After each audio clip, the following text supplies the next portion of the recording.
كتاب عزيز من عزته مهما تطلب الأعداء أن يسفهوا منه شيئا أو أن يقفوا منه على خطأ رجعوا خاسئين أذلة ذليلين حقرا.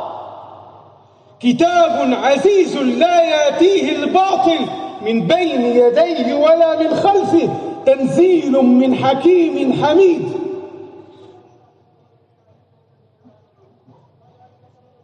ثم بعد ذلك تسورت المحراب في المملكة السعيدة شرذمة قليلون أفاكون كذابون، فشلة اجتماعيا وأسريا وأميون علميا غرباء عن الشريعة،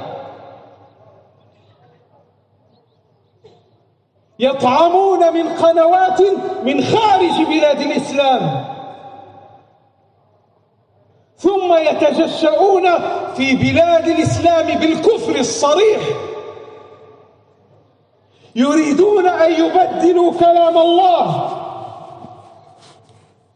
كانت العرب تقول: إذا سلمت من الأسد فلا تطمع في صيده،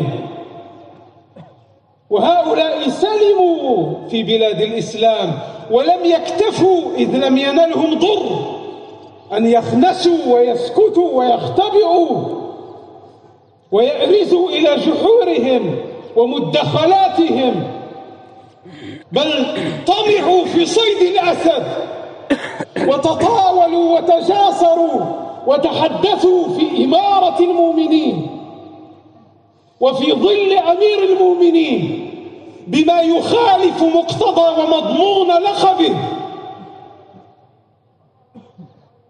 فحاربوا دين المسلمين وسفهوا علماء المسلمين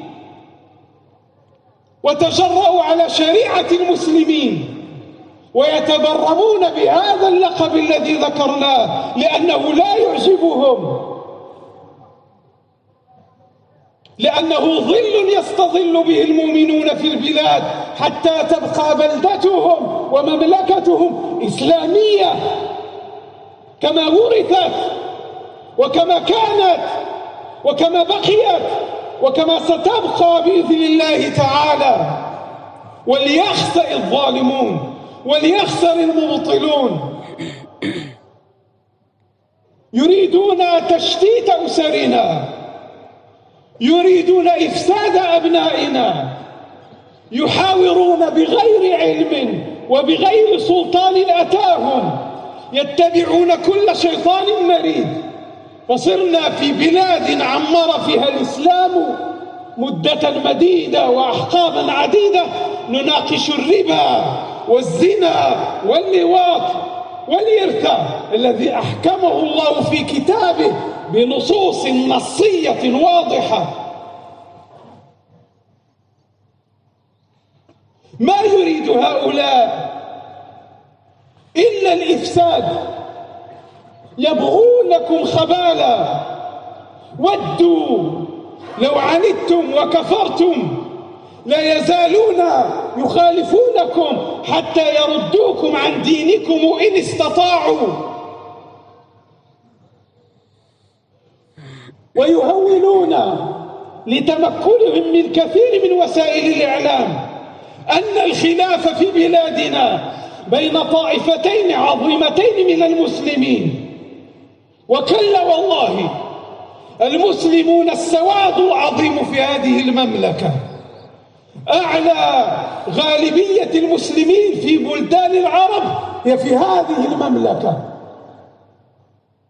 وهم شرذمة قليلون هباء وهواء ليسوا شيئا، ومع ذلك تتعالى أصواتهم يوهمون الناس أن الخلاف قائم بين المغاربة، والمغاربة أكتعين أجمعين أبصعين إلا الشذاذ يأبون ما يأبى الله، ويأبون ما يأباه رسول الله، ويأبون ما يأباه المسلمون. المغاربة أحرار يؤمنون بالله ورسوله، يخافون الله، يرجون الله والدار الآخرة.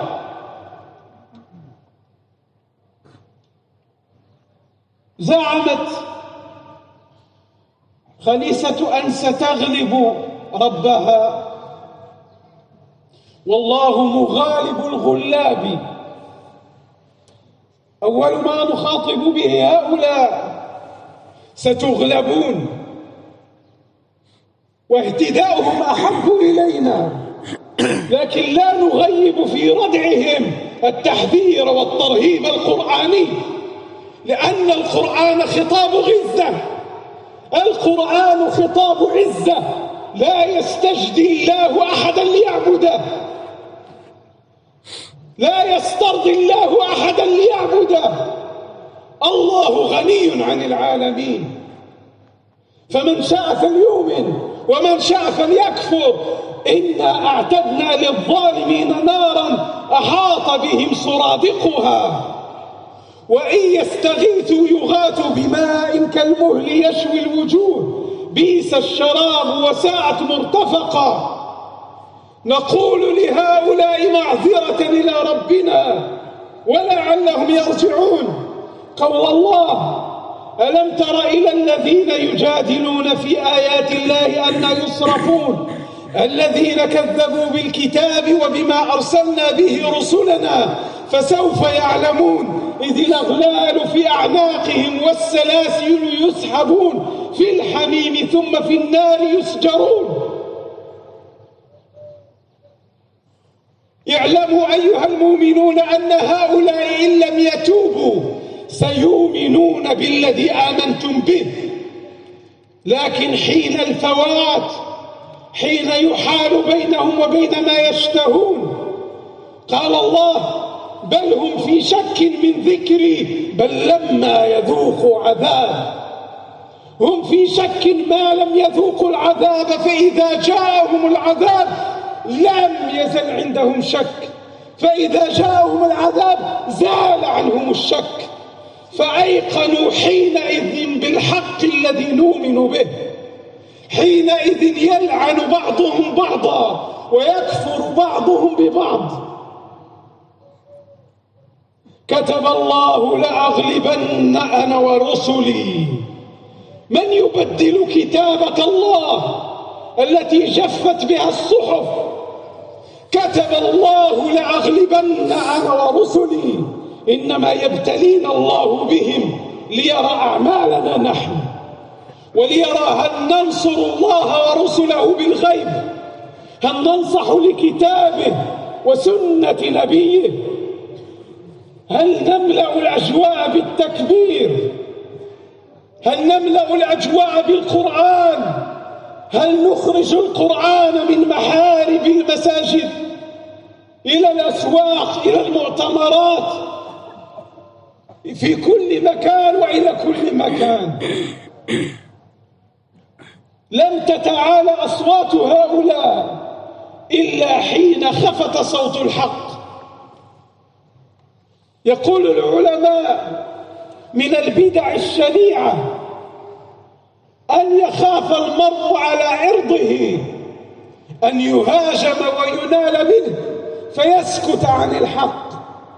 ما ينبغي لعالم ولا عارف ولا طالب ولا قارئ أن يسكت عن الحق فلا ينشر كلمة الله ولا يدافع عن الحق، خوفا من أن يناله هؤلاء السفهاء الرقعاء المعاتيه المخرفون الفجرة بأنه إرهابي، أو بأنه يريد فتنة، أو بأنه يريد أن يفسد في الأرض كما قال أتباع فرعون.